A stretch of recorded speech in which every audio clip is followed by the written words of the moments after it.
बोलबम बोलबम जैसी जैसी बोलबम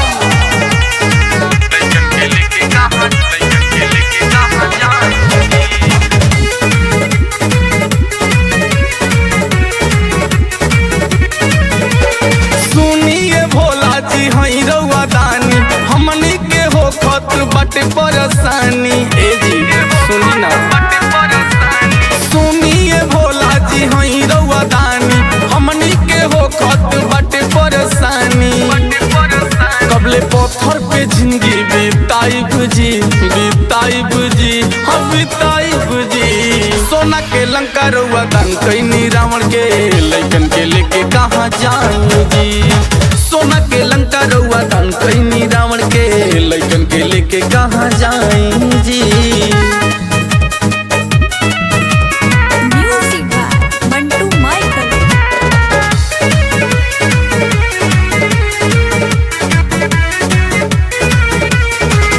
सावन में हो खत बाटेरी मौझिम बारिश हो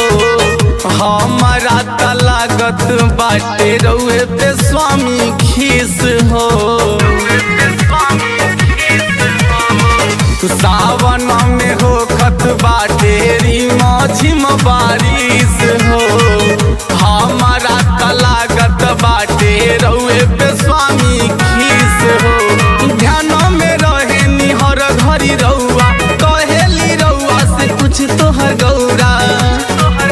काहे करत नइखी उपाय जी सोना के लंका रउआ दान कैनी रावण के लइकन के लेके कहाँ जाऊं जी सोना के लंका रउआ दान कैनी रावण के लइकन के लेके कहाँ जाऊं जी।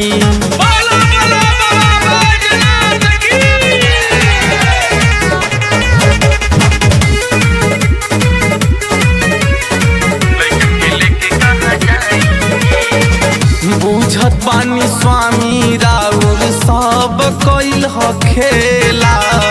सावन में लगावे नी कवरियन के मेला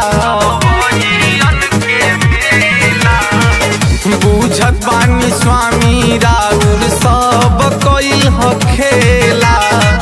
सावन में लगावे नी कवरियन के मेला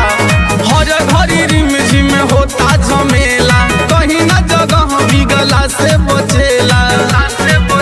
बोली लइकन के कहवा सुताई जी सोना के लंका रउआ दान कैनी रावण के लइकन के लेके कहाँ जाऊं जी सोना के लंका रउआ दान कैनी रावण के लइकन के लेके कहाँ जाऊं जी।